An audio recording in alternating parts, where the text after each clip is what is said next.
Hi everyone, this is Christina within the garden. Today we are going to be deadheading. We're going to be looking at our Shasta Daisies because they're in much need of love, and our Coreopsis.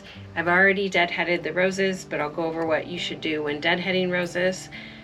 Deadheading in general is a practice not only to maintain the plant's shape and appearance, but also improve upon performance. When we deadhead or take off any dying or diseased foliage, you actually improve the performance of the plant by allowing it to spur on new growth and spend all of its energy regrowing blooms and creating new fresh flowers later in the summer, because some of these flowers that we'll be cutting off today are from spring blooms. So let's go out in the garden and see where we need to work today.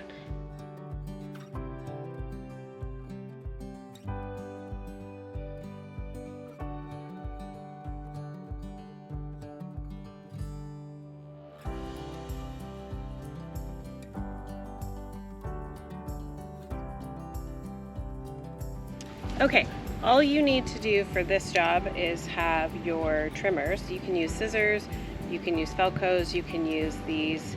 These ones are from Woodland Tools.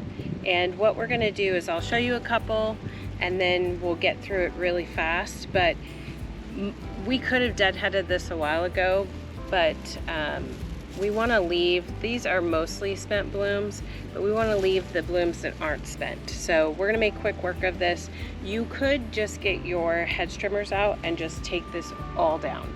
But because there are a couple flowers that I'd like to keep and new little buds I don't want to kill, I'm going to go ahead and take this one at a time. But again, another option is to mow it all down. You're going to cut down about this far into the plant, and it brings it to about the canopy. Let me see if I can show you. Okay, so if we were looking here, we're going to bring it down to about where the canopy is, and the canopy on these, this is our third year, is coming right about here. So it's okay to go ahead and take it to that point. And we can leave a couple of these here in the front for a little bit longer until they are also spent.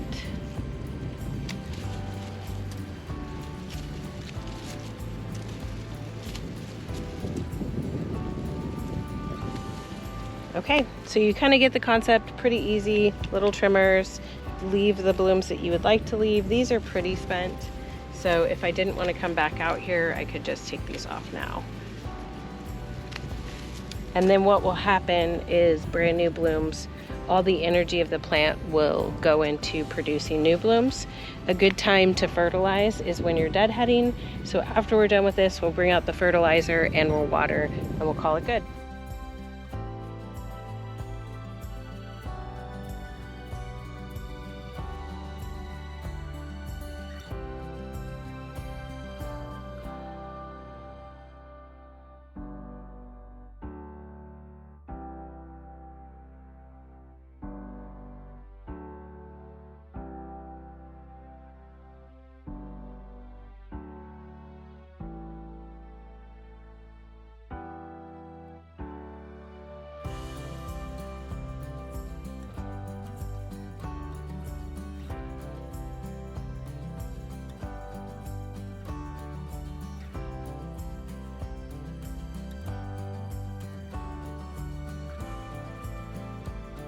Check out the aftermath. By the way, after I completed it, I really feel like you could have just come in here with hedge trimmers and just chopped off the top. The last bit of flowers that were left behind, I really just left them for the bees so they could enjoy them and forage off of them until new blooms came into place. But let me show you what it looks like now. Is how many we cut off, and this is what we've got left, and it's perfectly fine. We're gonna fertilize here in a second and water in, and these will rebloom. The Shasta Daisies, I said at the beginning of the year in the spring, were absolutely a joy to have because they're, I mean, I hate to say they grow like a weed, but they're just so hardy for the heat that we're in. So if you're in a desert environment or you just get a ton of heat 6 to 8 hours a day, and you're getting upwards of 100, 110. The Shasta Daisies do really well. They seem to be pretty drought resistant, so you're not necessarily needing to water these every day, and they're perennial. So when these started, they were like this big in the ground.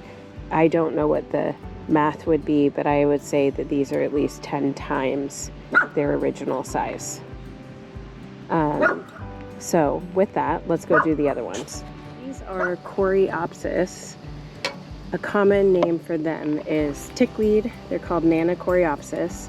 They bloom these really pretty, they call them yellow on the website, but I think they're orange, and they bloom these. And what we're going to do is we're going to cut these completely back, and in the right conditions, they say they will bloom again in the fall.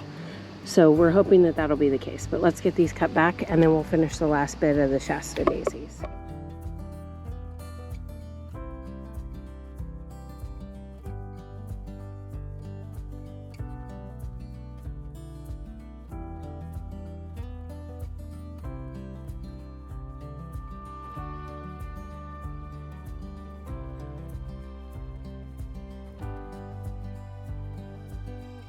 Okay, that's the Coreopsis. Again, we're trying to maintain the plant shape. So in this case, these are two independent plants that are growing together. You can see that there's little flowers right there. And I did have to sacrifice a few new blooms just to get it back to where we needed to. Here is the pile.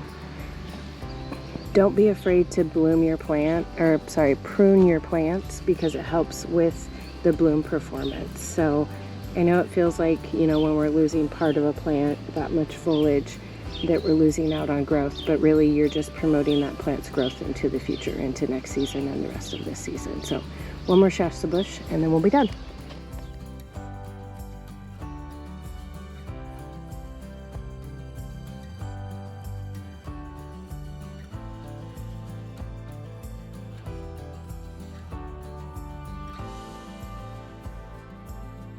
Okay guys, so it's hot and I'm getting a little tired, so I use these hedge trimmers. These are like a manual hedge trimmer.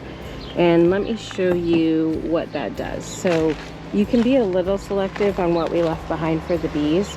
This is a new fresh bloom. So this is what we're going for, is we're trying to make room, airflow, and energy for this type of bloom. There, these new ones. Here you go. And there was one up here. Let's see, where did it go? There we go. Okay, so Shasta Daisies can be really hacked back, if you will. And the great thing about it is it just drops seed all over. So it'll probably reseed itself just fine. These were planted from seed. So they're large, like the bigger bush I have up front, but these ones were all seeded. So okay guys, so that wraps up our deadheading. And again, I purchased these Shasta Daisies out front, and we've grown them for a couple years. The ones in the garden we planted by seed, and the Coreopsis, we bought those as plants. So things to do mid-season. It is July, so go ahead and deadhead. It'll allow airflow through the plant, it'll promote new growth, and it's a great reminder for getting your plants back to the shape that you'd like them to be and fertilizing. So hope you enjoyed. Thank you so much. See you in the next one.